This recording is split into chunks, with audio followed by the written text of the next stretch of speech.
Yesterday we talked about the Compton effect, which is kind of like the photoelectric effect, right? Light strikes a metal, what happens? Electrons ejected. But now we're dealing with a really high frequency or high energy photon, like an X-ray, and then we see that sometimes not only an electron is ejected, but a second photon is ejected as well. Classical theory, what's another name for classical theory?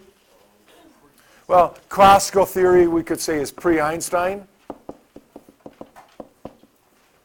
Pre-Einstein and typically incorrect, okay, or incorrect or less correct than, what's the other one we say?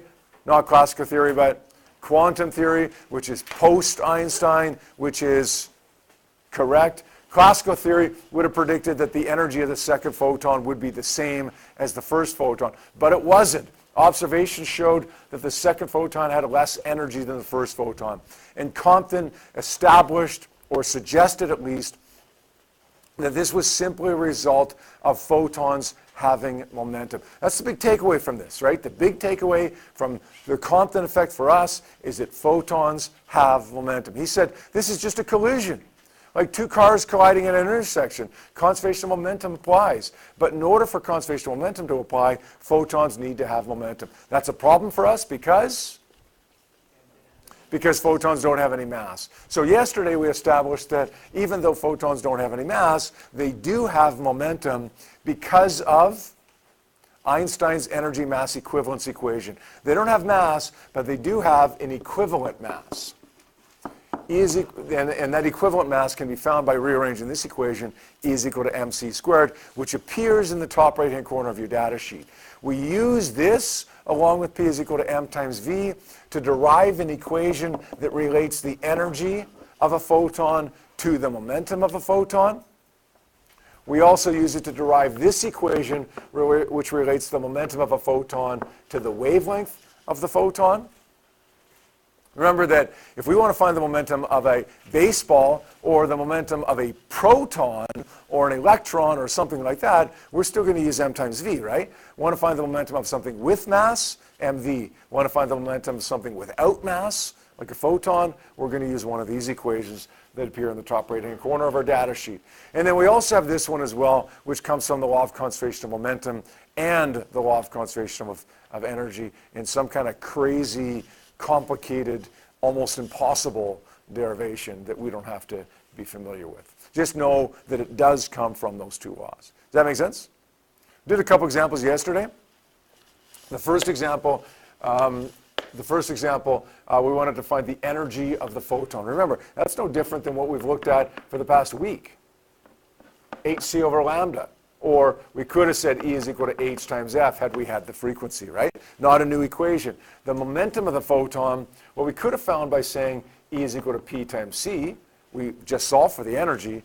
Or we could say P is equal to h over lambda. I think yesterday we used this to find the momentum and this to find the energy. Okay? Easy, right? Easy. You just got to be familiar with those equations. Remember, these appear in the top right-hand corner of your data sheet. The second equation was a little bit trickier. We know that because the energy of the photon changes, the wavelength of the photon will also change. If the energy goes down, and it does, then the wavelength will go up. So if we use this equation, delta lambda is equal to h over mc times 1 minus cosine theta. What's theta stand for, by the way?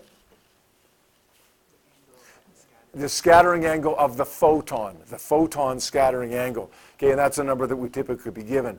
H is Planck's constant. What value do we got to use?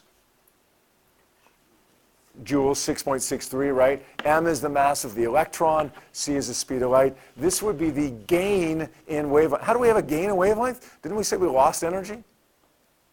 Yeah, energy and wavelength are inversely related to each other, right? So if you lose energy, the photon loses energy, then the wavelength has to increase. The frequency would decrease as well as the energy, but the wavelength would increase. In this question, we're looking for the final wavelength. So all we do is say delta lambda is equal to lambda f minus lambda I, and then solve for lambda f. Make sense? Here's our last little thing of the unit, and this is really a little thing, which is good because we only have 4 minutes left. We've talked about the wave nature of EMR, the wave nature of light, we'll say. we've also talked about the particle nature of light. So we've got this wave that can also be a particle. Remember, we've talked about the symmetry of physics before. If electricity causes magnetism, well, then maybe magnetism can cause electricity. If waves can be particles, why can't particles be waves? Around 1930, a guy named Louis de Broglie, it's pronounced de Broglie, it looks like de Broglie, it's pronounced de Broglie, he suggested, on a purely theoretical argument, that if waves can be particles, then particles can be waves. This is what we call sometimes the de Broglie hypothesis. Now, he recognized that this wave nature of particles would only be observed in small things like electrons. So we're not going to talk about the wave nature of a semi-truck going down the road, but we can talk about the wave nature of an electron. Just like the particle nature of light is difficult to visualize with the wave nature of light, well, the wave nature of an electron would be difficult to imagine or visualize along with the particle nature. But de Broglie is saying that nevertheless it still has a wave nature. Electrons and other things like electrons have a wave nature. We can calculate that wavelength. We won't. We don't need to in Physics 30 unless they provide for us on the exam an equation, which on your unit assignment, there was one question that I told you not to worry about doing because we hadn't done this yet. There was one question where they provided you with an equation, I believe, for the wavelength of a particle with mass. But you don't have to know it unless they give it to you and explain what it means. Just, you have to know that they have a wave nature. Now, also understand that when de Broglie came up with this hypothesis, there was no evidence to support this. Like, it was just purely theoretical, like a symmetry argument. If waves have a particle nature, well, then particles probably have a wave nature. And then he derived this mathematical equation to calculate the wave nature of this particle.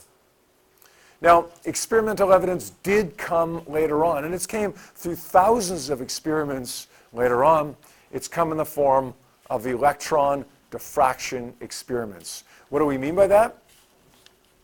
I desperately wanted to show you this really good video that was about 5 minutes long to give you a good explanation of this, but that's okay. I'll just give you the quick and dirty of it here.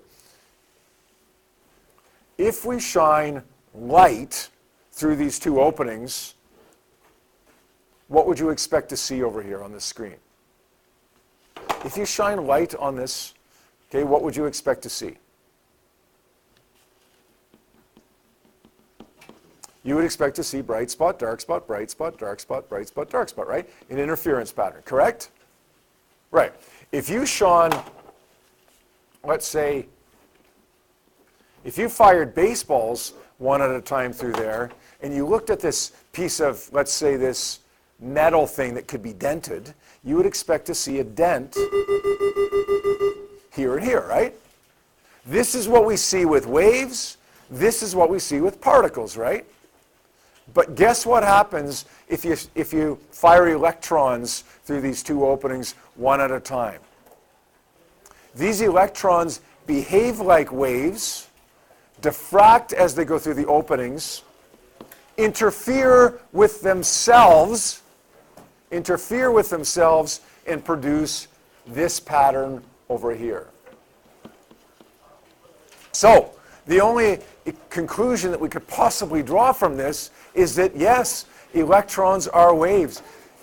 Diffraction and interference are clearly properties of waves. Electrons will diffract and interfere and produce this pattern. Therefore, electrons must, small particles like electrons, must be waves. Does that kind of make sense? All right.